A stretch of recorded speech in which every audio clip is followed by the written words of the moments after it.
Bonjour Arnhem. I feel very honored to be invited here. I was wondering, coming from Paris on the train, if the French know what is the Battle of Arnhem.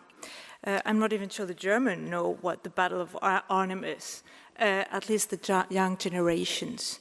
So this is an important day for Dutch people, but also for Europe. We Europeans have come a long way. Our memories and our dreams are fragmented and sometimes contradictory.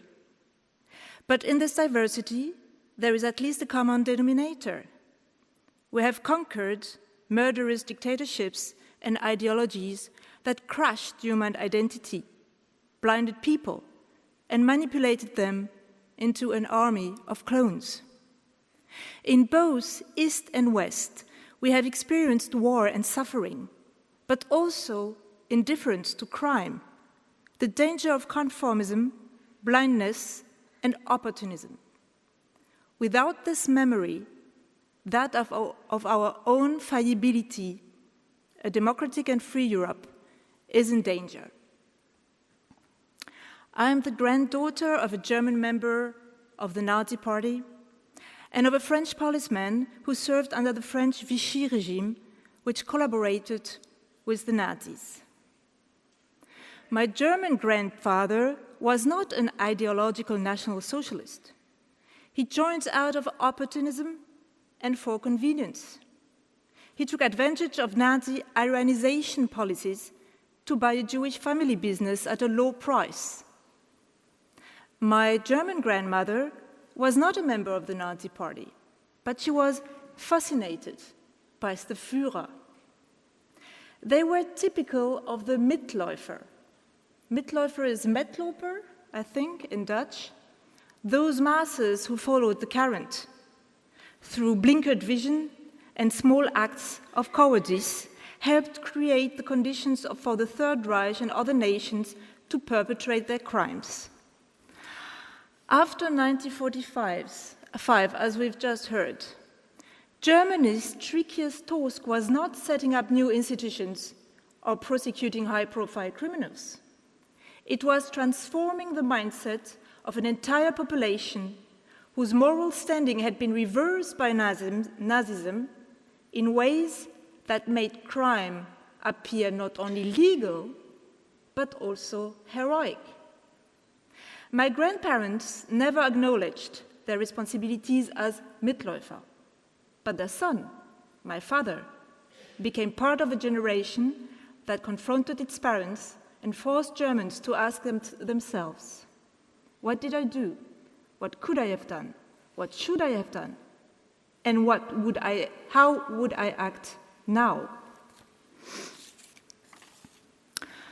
Personal and collective responsibility has become the heart of memory work in West Germany. At the international school where I was in Paris, I was taught by German teachers to identify not only with the victim, for example by reading Anne Frank's diary, but also, and this is a West German specificity, with the perpetrator, or at least the Mitläufer, to become aware of my own vulnerability and to get armed against political manipulators. Later moving from France to Germany, in this country which has gone through the experience of both Nazi and communist ideology, I understood the influence each of us has on the course of history. Today, I feel as if the world that I was born into and grew up in is disintegrating, as if the dreams my parents worked for are slowly dying before my eyes, as if we had forgotten the sacrifices so many did to allow us to live in a peaceful and free Europe. Too many European countries have missed the opportunity to infuse their citizens with a historical conscience, not in a sense of guilt, but of anchoring a sense of responsibility. By making citizens the victims of history instead of empowering them, did many countries not open the floodgates to populism, as we can see in France, Italy, Austria, the former GDR, and in many Eastern European countries? Too many countries have hidden behind German guilt to avoid confronting their responsibilities. And it is probably no coincidence that it is in these countries that democracy is most at risk. Even the Netherlands, where memory work is very strong, still hasn't come to terms with its past, as shows the incessant postponement in Amsterdam of the construction of a visible Holocaust memorial or a permanent Holocaust museum, and the, for me, incomprehensible refusal of the state of the Netherlands to issue an official and clear apology for having failed to prevent the deportation of 75% of the Dutch Jewish community. It is a basis of human psychology. Without excuse, without the acknowledgement of mistakes, there is no cure, there is no appeasement with the past, with former enemies or former colonized people. The price for not admitting this can be high, as shown by the chaos of Brexit, where nostalgia for the lost British Empire has played a role. Memory is not a burden, but a richness. A democracy can only benefit from it if the whole society is capable of reflecting about the past mistakes to strengthen its sense of responsibility and its critical attitude towards political parties who try to manipulate citizens with methods today which resembles those of 1 century ago. But we don't only learn from negative experience. Also, positive memory teaches us a lot. Especially younger generations who feel less concerned with the history of fascism need a positive memory. We have to give Europeans a pride in belonging to a continent where 2 totalitarian systems were defeated in 1945, but also, and we tend to forget this, 1989, where the people built a democratic and free world. Let us inspire the young people to defend their freedom, to choose their identity, and no longer be victims of history.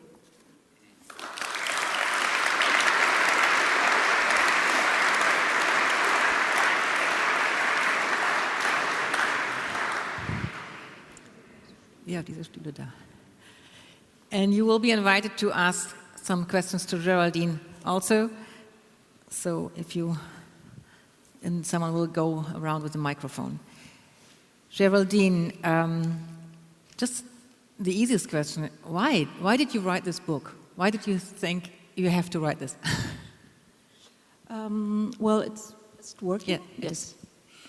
It's not because of my family history, it is actually because of the situation of Europe, what I've mentioned also in the speech, the feeling that the world is disintegrating. So maybe I'm a conservative, but the new world, as it is offered to me, doesn't really please me. And so I decided to write a book because I think that we've maybe forgotten about memory or about what we can learn from history. And there are many different reasons to that, and I wanted to deliver a contribution to that by mixing big history and small history. So by giving the example of my family history, of the midloper who followed the current, never acknowledged their responsibility, I wanted to deliver the message that we all have a role to play in history and today. Mm-hmm. So the Mitläufer, the Mehlopers, are in the majority, but are they most responsible for what happened? The thing is that I've noticed that the way we think about history and also the way history is transmitted through fiction, through novels and through cinema divides society in 3 categories. Victims, heroes and persecutors. But often most of the people don't identify with none of these categories. They were not completely victims, except, of course, part of society, but it's a minority most of the times. Of course, they were not heroes, because this is a minority too. And also the big monsters, the persecutors, really big monsters, are actually a minority. So the masses don't identify with the categories which are transmitted in collective memory. And so how can they learn from history? Mm-hmm. Okay. And because you looked at France, you looked at Germany, you looked at Italy, at Austria, and also at the Netherlands. And what is the main difference between the countries? If you start in your own family, France and Germany, what did you expect? What did you explore? Well, actually, the book is the biggest part of the book is about Germany, because, of course, I'm half German, but also because on the French side, my mother is French. I didn't have so much information because she didn't speak a lot in her family about that subject. My father did speak much more. So the amount which is about Germany reflects actually how much this country was busy with the subjects. Of course, it is totally logical, because the crimes committed by the Nazi regime are not, you cannot compare them with the crimes committed by Vichy. And I'm not actually judging the French for not having done enough memory work. I'm just saying something which might appear in the 50s and 60s like quite the best way, which, I mean, forgetting what we thought for being the best way, forgetting is actually not the best way. The best way is to confront memory.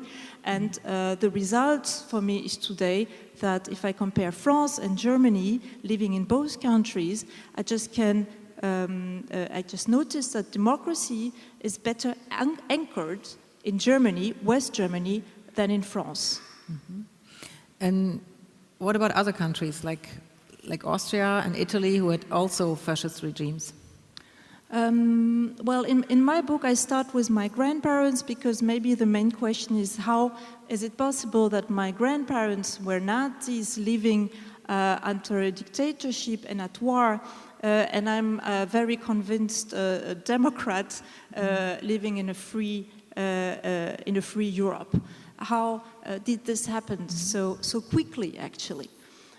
So the last part of the book is about me observing the evolution of Europe, and so I wanted to go in other countries than just my two countries of origin. I went to Italy and Austria because they are the two people who were the most linked to Nazi Germany, the first allied, military and ideological ally for Italy.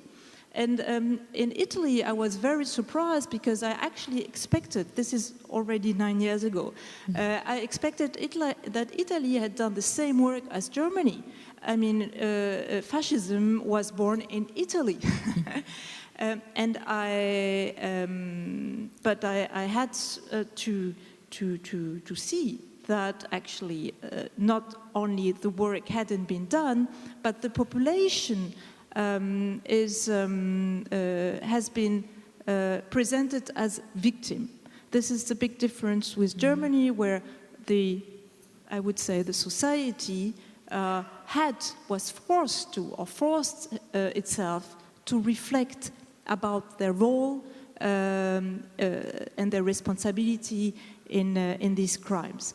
And in Italy, I also noticed by watching a lot of films, because cinema is very important in Italy, and cinema is also the films transmitted also is a very important tool for collective memory. And the Italian cinema, after the World War II, often shows the Italian people as victims, like Rossellini, Roma Città Aperta, and this is something which is important, because most of the Italian population was very enthusiastic about Mussolini. And for me, but this is now my conclusion, the situation of Italy today, the fact that we have a kind of nostalgia of fascism in Italy today has something to do with the missing memory work. Mm-hmm. You say it's memory work, that's what we say in Deutschland also, Vergangenheitsbewältigung, Erinnerungsarbeit. That sounds like there's many words in German. There are at least 8 words, which shows how much I would say memory work. Yeah, Erinnerungsarbeit, Erinnerungskultur. Yeah.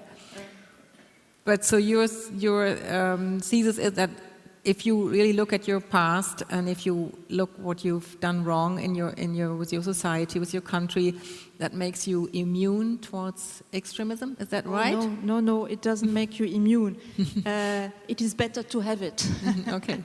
It is better to have it, and it is not. You don't inherit it from from one generation to the other. And that's why, as I was mentioning, we have to think of the younger generations, because there is less interest for this fascist past in the younger generations. And this is why also I insist in my book on focusing on something also positive, which is the time after World War II, building a free, democratic Europe. And this is something, I don't know how it is in the Netherlands, but in Germany or in France, this is hardly taught in the schools. So we end actually the classes with 1945, but what happened after, which is a kind of miracle and something positive, is not taught in the schools. Mm-hmm. So, but all the different ways in different countries, there are different ways of Vergangenheitsbewältigung. What influence does that have still today when we want to live in one Europe and want to grow together as a nation, as a European nation? Is that a problem? Well, I mean, of course, it is quite difficult to define the European identity, but I don't think we can try to define it without thinking of common denominators in our memory. I reduce this denominator to the experience of the war and then the experience of the recovery of the war. But what is important to do that is to keep in mind that half of the continent has a completely different experience because it was under the Soviet domination and the communist system. And in the West, we tend sometimes to extend our experience to the East. The West Europe was built after the war on the memory of the war and the Holocaust. When the wall fell, all the countries in the East, none of the countries in the East had done this work. So there are 40 years... And they also have to do their work with their communists. Yes, and the work on past. And I think the country where you see this best is Germany. We're going to celebrate 30 years of fall of the wall. And the country is still divided.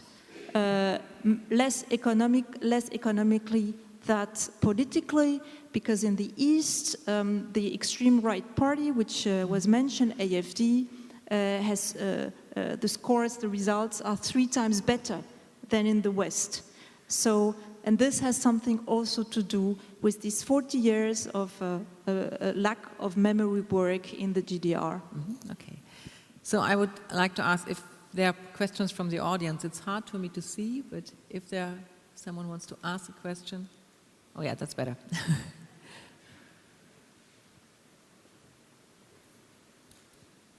Oh, there.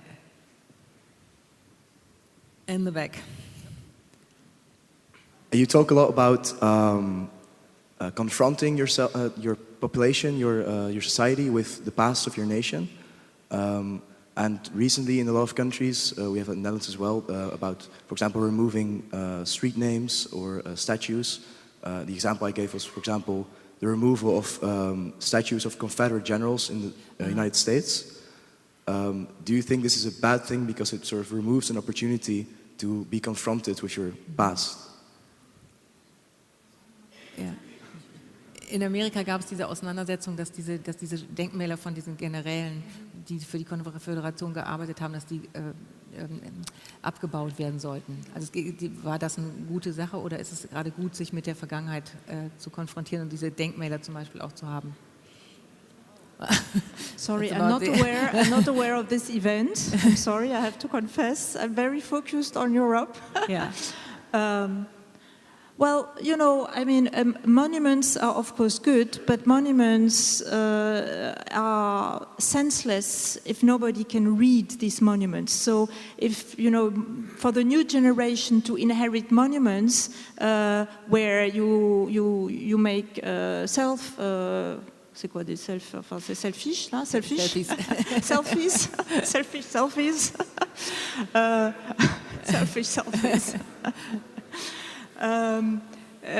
Or you have a picnic. I don't think they're useful if they lose the content. So it has to be accompanied, of course, by teaching history, but teaching it in a way which is useful for today. Of course, for those who are really interested in history, they don't need this dimension.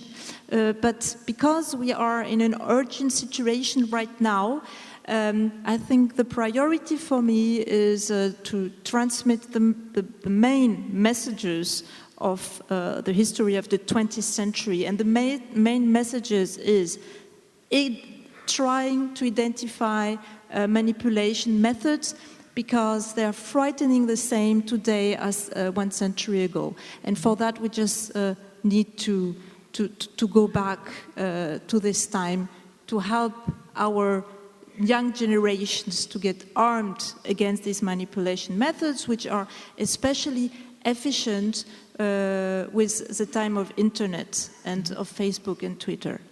Okay, one more question.